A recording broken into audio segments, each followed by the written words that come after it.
Olá, queridos irmãos, amigos, família, que a graça de Jesus estejam com todos. Dando continuidade à série As Bem-aventuranças, Sermão do Monte, hoje refletiremos no Evangelho de Mateus, capítulo 5, versículo 4, que diz o seguinte: Disse Jesus: Bem-aventurados os que choram, porque são consolados. E por que são bem-aventurados os que choram? Precisamos entender essa declaração do Senhor Jesus quando ele diz: Bem-aventurados ou felizes os que choram. Isso não indica em absoluto que ele esteja interessado em que a gente chore ou que a gente sofra. A intenção do coração de Deus é que eu e você não necessariamente estejamos no lugar ou na condição do choro, mas que estejamos no lugar da superação que ele pode trazer para cada um de nós.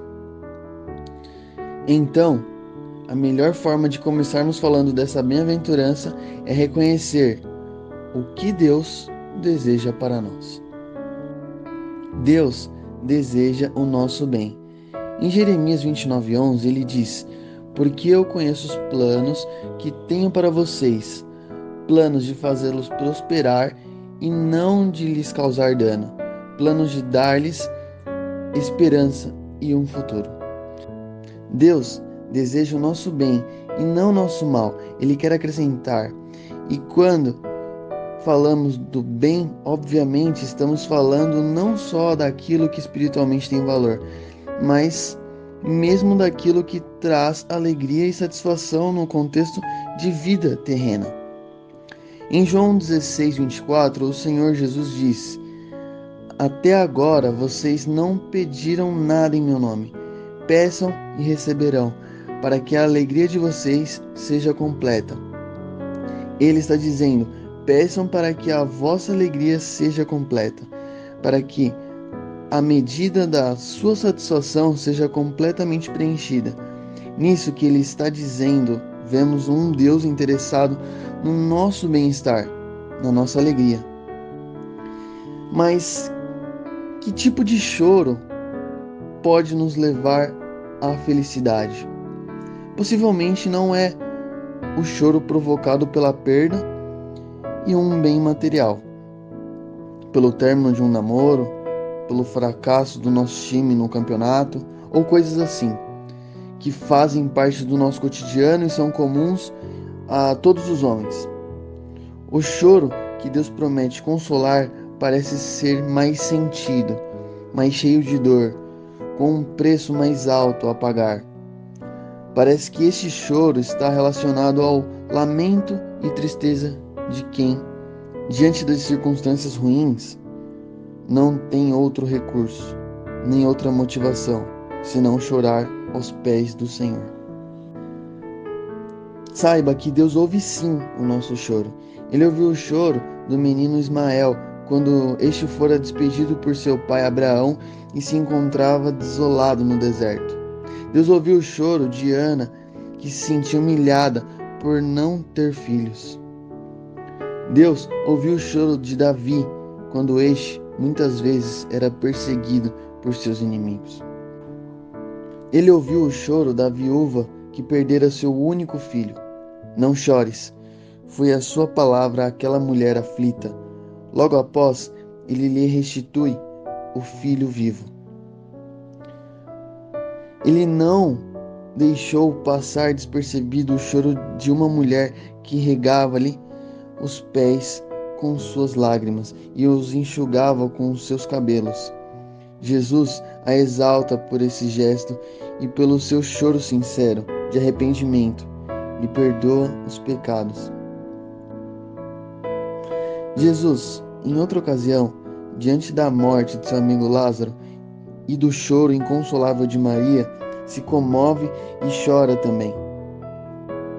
Mas o nosso versículo fala também do consolo que interrompe o choro e restaura a esperança. Há aqui a promessa do consolo divino. Mulher, por que choras? Disse ele a Maria, que o buscava no túmulo. O consolo foi vê-lo ali, ressuscitado. e em uma condição que jamais poderia ser detida. É interessante que na Bíblia as mulheres choravam mais. Naquele contexto onde eram tão desprestigiadas, fragilizadas e hostilizadas, elas encontravam no choro e na oração o conforto. O importante é que Jesus as via e se preocupava. Jesus se importou com todas as mulheres as quais viu chorando, e a todas consolou. Que bom que ele não mudou e ainda continua consolando e cuidando das mulheres, e também dos homens, pois os homens também choram. Jacó chorou muito a perda de seu precioso filho, José. Abraão chorou a morte de sua amada Sara. Jeremias, conhecido como o profeta chorão, é lembrado quando pensamos em uma pessoa que chorava pelo pecado e pela dor do povo de Israel. Outro homem que é surpreendido chorando é Pedro, que após negar ao seu Senhor se arrepende e chora amargamente. O consolo veio dias depois, quando na praia, à beira do mar da Galileia, o Senhor Jesus o restaura e o comissiona de novo. Ele nos consola ainda hoje e nos restaura quando, após nos arrependermos de nossos pecados e experimentarmos uma tristeza, segundo Deus, somos perdoados. Quando a Bíblia está dizendo bem-aventurados os que choram, está dizendo da bem-aventurança de podermos receber o consolo de Deus quando choramos diante dele.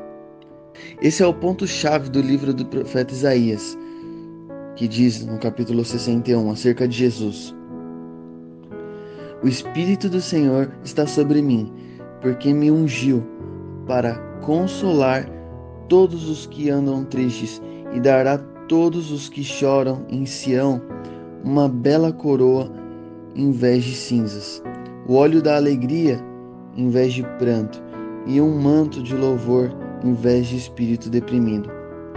Jesus diz em João 16:33: No mundo tereis aflições, mas tende bom ânimo. Eu e você não precisamos nos abater diante dos problemas que surgem, porque nós podemos ter uma perspectiva de bom ânimo. Nós podemos ter uma perspectiva de consolo para quando as circunstâncias dessa vida nos fizerem chorar. Já estudamos anteriormente que uma das bem-aventuranças dos pobres de espírito é a capacidade de se arrepender, de se humilhar e muitas das vezes chorar diante de Deus. Mas precisamos enxergar o choro como algo positivo, porque as circunstâncias negativas que nos fazem chorar também nos fazem lembrar que a vida é muito maior do que o tempo que passamos aqui. Muitas vezes as aflições, elas não são causadas por Deus, mas são usadas por Deus para nos despertar para o que realmente importa. Temos algumas razões pelas quais devemos chorar. Chorarmos a situação do mundo, termos compaixão pelas almas perdidas, chorarmos pela situação da nossa nação, chorarmos pela nossa igreja, chorarmos os nossos pecados e nossas fraquezas, chorar com os que choram. Penso ainda que nossa oração neste momento não deve ser apenas para que Deus nos console diante das lutas que enfrentamos, mas que Ele nos faça chorar diante da dor dos outros e a nos comovermos diante do sofrimento de tantos. No entanto, é possível que muitos de nós choremos por muito tempo, como Raquel, que inconsolável chorava por seus filhos que não mais existiam. Às vezes, choraremos demasiadamente uma ausência, uma enfermidade, uma separação, um erro. Para este choro, o consolo demorará mais. Pode ser que o consolo se cumpra tão somente naquele dia, no novo céu, na nova terra. Essa é uma promessa futura e não se cumpriu ainda. E Deus enxugará dos seus olhos toda lágrima. Isso significa que haverá um dia onde não haverá mais choro. John Wesley disse certa vez que deveríamos chorar com os que choram, mas também chorar com os que não choram. De fato, os que não choram não lamentam seus pecados e talvez nem a sua perdição. Será que os que não choram perderam a capacidade de se sensibilizar? Quem sabe? Pense na possibilidade então de chorar, mais também de se identificar com Jesus, que permitiu que seus discípulos o vissem chorando e registrassem a sua sensibilidade diante do sofrimento humano, não esquecendo, no entanto, que em Cristo sempre encontraremos consolo. Lembre-se, bem-aventurados os que choram, porque são consolados. Amém? Vamos orar? Senhor Deus, grandioso Pai, entramos na Tua presença, Senhor, para Te glorificar e Te exaltar, ó Deus. Somos gratos a Ti por podermos ouvir a Tua voz e estarmos diante de Ti, Jesus. Ó Deus, reconhecemos que devemos ter mais compaixão com o próximo e que muitas das vezes nos falta o amor. Ó Pai, tenha misericórdia de nós, ó Deus. Vivemos em um mundo em que muitas pessoas estão chorando. Console cada uma delas, ó Deus.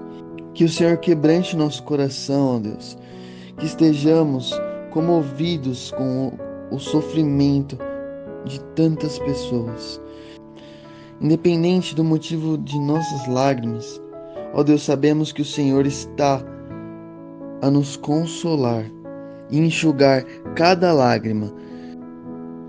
Que o Senhor nos dê a Tua sensibilidade, Jesus, para chorarmos com os que choram e ajudar quem precisa. Que o Senhor derrame sobre nós o Teu Santo Espírito e que quando entrarmos na Tua presença possamos chorar como crianças de felicidade por Te sentir. Faça uma visita e toque cada um que ouve esta mensagem. Perdoa, Deus, nossas falhas, nossas imperfeições. É isso que nós pedimos, em nome do Teu Filho amado Jesus. Amém.